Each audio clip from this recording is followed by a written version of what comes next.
परभणी लोकसभेवर भाजपनं दावा केलाय। परभणी लोकसभेची जागा भाजपला मिळावी असा भाजपचा दावा आहे। भाजप आमदार बबनराव लोणीकर यांनी या संदर्भात मागणी केली आहे। परभणी लोकसभेत भाजप 2 लाख मतांनी विजयी होईल असा भाजपचे आमदार बबनराव लोणीकरांचा दावा आहे। दरम्यान बबनराव लोणीकरांसोबत संवाद साधले आमचे प्रतिनिधी सुधाकर जाधव यांनी।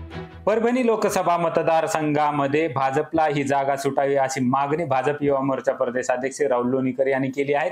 आपल्यासोबत बोलण्यासाठी भाजपचे आमदार बबनरावजी लोणीकर साहेब आहेत। सर, मला सांगा, दावे प्रतिदावे केले जात आहे महायुतीमध्ये ही जागा भाजपला सुटावी, काय तुमची भूमिका आहे? परभणी लोकसभा मतदारसंघ हा भारतीय जनता पक्षाचा बालेकिल्ला झालेला आहे।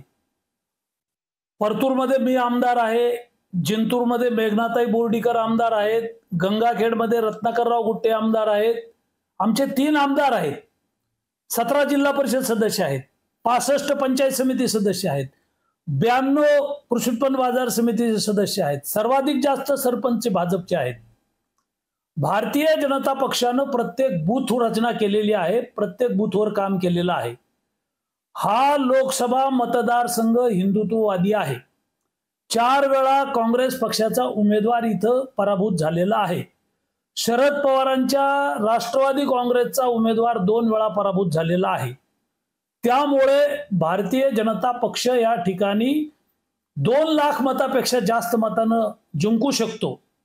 एकनाथरावजी शिंदे, देवेंद्रजी फडणवीस आणि अजितदादा यांना आम्ही विनंती केलेली आहे की ही जागा भारतीय जनता पक्षाची आहे, भाजपला संधी द्यावी, मोदीजींचा उमेदवार आम्ही निवडून आणू। 2 लाखापेक्षा अधिक मताने या ठिकाणी भाजपचा लोकसभेचा उमेदवार निवडून येईल असा दावा या ठिकाणी भाजप आमदार बबनरावजी लोणीकर यांनी केलेला आहे। सुधाकर जाधव, लोकशाही मराठी, जालना। लोकशाही मराठी, ऐका, पहा, जागरूक रहा।